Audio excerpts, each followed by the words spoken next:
Do you support or oppose the city ban on medical marijuana, and why? Really? Yes. I would like the state to create an even playing field. I would like it to be the same for every city, so that no one city ends up being the dumping ground for any bad behavior. And I don't mean dispensaries are bad behavior, but sometimes the way they're done in this city, I think they prey on low-income families, and I think it's wrong. I think dealers stand outside. I know, I watch it happen. Dealers stand outside across the street. Somebody walks up, hands them some cash. They walk into the dispensary with their card. They buy it. They walk back out, and they hand it to the person, and off they go. That's wrong. That's not what dispensaries were meant for. That's true. I have witnessed young 10, 12-year-olds sitting outside my business, which was right next door to a dispensary, sitting on their skateboards, and I heard the conversation because the window happened to be open. What'd you do, go in there and buy a tree? And I'm like, did somebody just go in there to buy pot for you kids? That's wrong on every level. Sure enough, she came out, handed the kids the pot, and off they went on their skateboards. Couldn't have been more than 10 or 12 years old.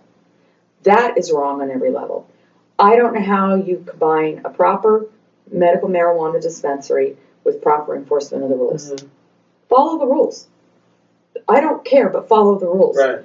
The problem is that when the city of San Bernardino says we no longer have a ban on medical marijuana dispensaries, there will be one every block. Right, and I think that's part of the problem. I mean, there's obviously a chance for revenue there, but we need to regulate it and make sure that they're placed strategically, like other cities have done. And you don't need a million of them. You need, let's say we're gonna have X amount, and that's it. And this is where you can make them. Not next to a school, not next to a church. But there's no revenue that can be generated from medical marijuana dispensaries.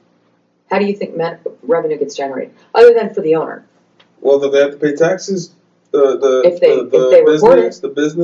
report it. Well, they have to report it. But they don't. Then that's a problem. But how do you enforce that?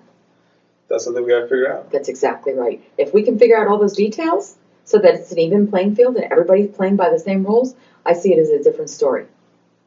But I don't see revenue being generated. And the reason I don't think revenue is generated is because 90% of the smoke shops in town don't report their revenue.